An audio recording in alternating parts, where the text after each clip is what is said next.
வாளரைவன் ஜோதிட களஞ்சியம் யூடியூப் நேயர்களுக்கு வணக்கங்களும் வாழ்த்துக்களும்.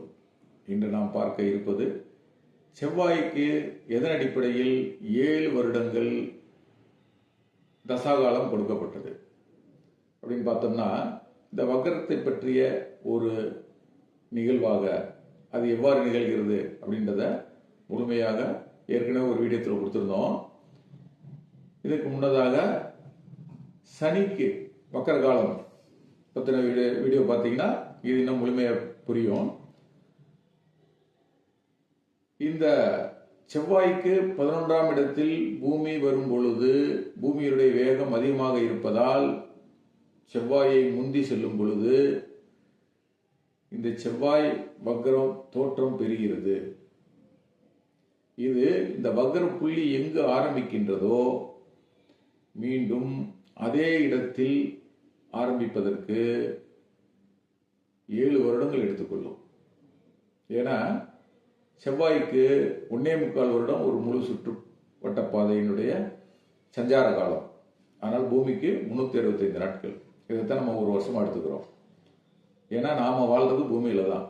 இதன் அடிப்படையில் தான் இந்த 365 நாளை தான் ஒரு வருடமாக நம்ம கணக்கெடுக்கிறோம். அதனால தான் இதுலேருந்து கணக்கெடுக்கும் போது ஒவ்வொரு கோள்களும் புதனுக்கு 88 நாளில் ஒரு முழுச்சுற்றை முடிக்கிறது.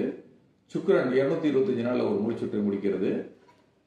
குரு 12 வருடங்கள், ராகு கேதுக்கள் 18 வருடங்கள், சனி 30 வருடம். அதன் அடிப்படையில் இந்த செவ்வாய் எந்த புள்ளியில் வக்கரம் ஆரம்பிக்கின்றதோ மீண்டும் அதே புள்ளியில் செவ்வாய் முழு சுற்றுடன் எந்த புள்ளியில் சந்திக்கிறதோ, அதாவது வக்கர புள்ளி ஆரம்பமும் செவ்வாயினுடைய முழு சுற்றும் ஒரு புள்ளியில் சந்திக்கும். அதற்கு 7 வருடங்கள் ஆகும். இதுதான் இந்த தசா காலத்திற்கான சூட்சுமம்.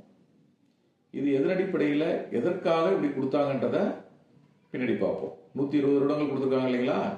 இது அடுத்த வீடியோ தொடரில் இருக்கும். நீங்க புதுசா பார்க்குறவங்க, சப்ஸ்கிரைப் பண்ணாதவங்க சப்ஸ்கிரைப் பண்ணிட்டீங்கன்னாக்க என்னுடைய முழு வீடியோக்களும் நீங்க பார்க்கலாம். இந்த உண்மையான அறிவியல் காரணங்களை அறிந்து கொள்ளலாம். இன்னைக்கு எந்த ஜோதிட ஆசிரியர்களும் எந்த ஜோதிட பள்ளியிலையும் முழுமையான கணக்குகளோட சொல்லித்தரல. ஏன்னா நமக்கெல்லாம் அது கிடைக்காமையே போயிருச்சு.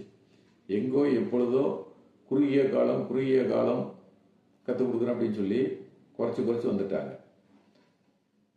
வாளறிவன் ஜோதிட களஞ்சியம் நேயர்களுக்கு நன்றிகளும் வாழ்த்துக்களும்.